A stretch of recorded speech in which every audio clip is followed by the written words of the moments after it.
ಇಲ್ಲಿ ಜರ್ಮನಿಗೆ ಬಂದ್ಮೇಲೆ ಯಾರು ಮಾಡ್ತಿದ್ದಾರೆ?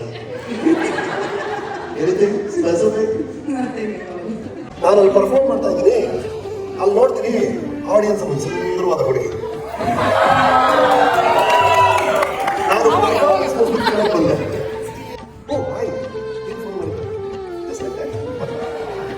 just like that ಅಂತ ಹೇಳಿ ತಾಯಿಯಾಗಿ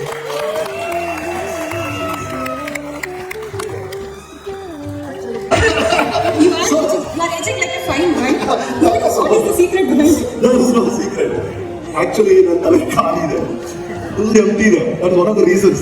ನಾನು ಅನ್ನೆಸರಿ ಸ್ಟ್ರೆಸ್ ಮಾಡ್ಕೊಳ್ಳೋದಿಲ್ಲ, ಬೇಡದ ವಿಷಯಕ್ಕೆಲ್ಲ ಮೂವ್ ಹಾಕೋದಿಲ್ಲ, ಯಾರಿಗೂ ನನ್ನ ಕೆಲಸ ಉಂಟು, ಎಕ್ಸಸ್ ಸ್ಟ್ರೆಸ್ ಇಲ್ಲ. ದಟ್ ಅದೊಂದು ರೀಸನ್ ಆಗಿದೆ. ಅಥವಾ ತನಗೇನು ರೀಸನ್ ಗೊತ್ತಾಗ್ತಿಲ್ಲ.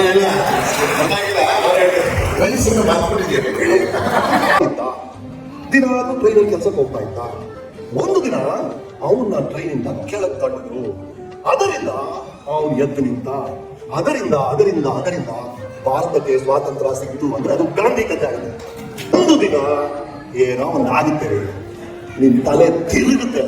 ನೀವು ಇವತ್ತವರೆಗೂ ಮಾಡದೇ ಇರೋ ಒಂದು ವಿಷಯವನ್ನ ಮಾಡಕ್ ಶುರು ಮಾಡ್ತೀರಾ. ಅಲ್ಲಿಂದ ನೀವು ಟಾಟಾ ಹಾಕ್ತೀರಾ, ಬಿರ್ಲಾ ಹಾಕ್ತೀರಾ, ಅಂಬಾನಿ ಹಾಕ್ತೀರಾ. 5 ಕಿಲೋಮೀಟರ್ ಓಡ್ ಬಂದಿರ್ಕೊಳ್ಳಿ. ಈಗ ನೋಡಿ ಚಂದ್ರ ತಪ್ಪನ್ನು ಮಾಡ್ಬಿಡ್ತಾರೆ, ಬೈಕ್ ಸ್ವಲ್ಪ ನೋಡಿ ಓಡ್ ಬಂದ್ರು, ಚಂದ್ರ ಓಡ್ ಬಂದಿದ್ದಾರೆ ಅಂದ್ಕೊಳ್ಳಿ. ಪ್ಯಾಂಟ್ ಬೈಕ್ ನೋಡಿ 5 ಕಿಲೋಮೀಟರ್ ಓಡ್ ಬಂದು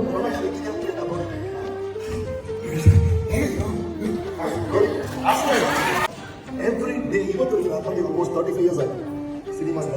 ಫಸ್ಟ್ ಟೈಮ್ ಸುಂದರ ಸ್ವಪ್ನಗಳು ಮೌನಗೀತೆ ಮಾಡಿದಾಗ ಸಿನಿಮಾದಲ್ಲಿ ಪ್ರೊಡಕ್ಷನ್ ಗಾಡಿ ಅಂತ ಬರುತ್ತೆ ಬೆಳಿಗ್ಗೆ. ಅದು ವೇಟಿಂಗ್. ನಾನು ನನಗೋಸ್ಕರ ಕಾಯಿ ಚಾನ್ಸ್ ಇಲ್ಲ. ಅಷ್ಟು ರೆಡಿಯಾಗಿ ಎದ್ದು ಜೊತೆ ಕಾಯ್ತಾ ಇದ್ದೆ ನಾನು. First 35 years later I am still the same. I still love it.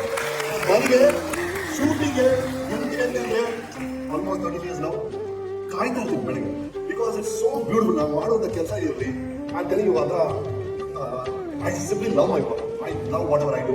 ಅದು ಆಕ್ಟಿಂಗ್ ಇರ್ಬೋದು, ಡೈರೆಕ್ಷನ್ ಇರ್ಬೋದು, ಬರವಣಿಗೆ ಇರ್ಬೋದು, ನಿರೂಪಣೆ ಇರ್ಬೋದು, ಇದನ್ನು ಮೀಟ್ ಮಾಡೋದಿರ್ಬೋದು. ನನಗೆ ಭಾಳ ಇಷ್ಟ. That's what motivates. ಭಾಳ ಸಂತೋಷ ಆಯ್ತು ರೀ. ಭಾಳ ಸಂತೋಷ ಆಯಿತು. ಈ ಮೀಟಿಂಗ್ ಬಹಳ ಆತ್ಮೀಯವಾಗಿತ್ತು ಜೊತೆಗಿಂತ.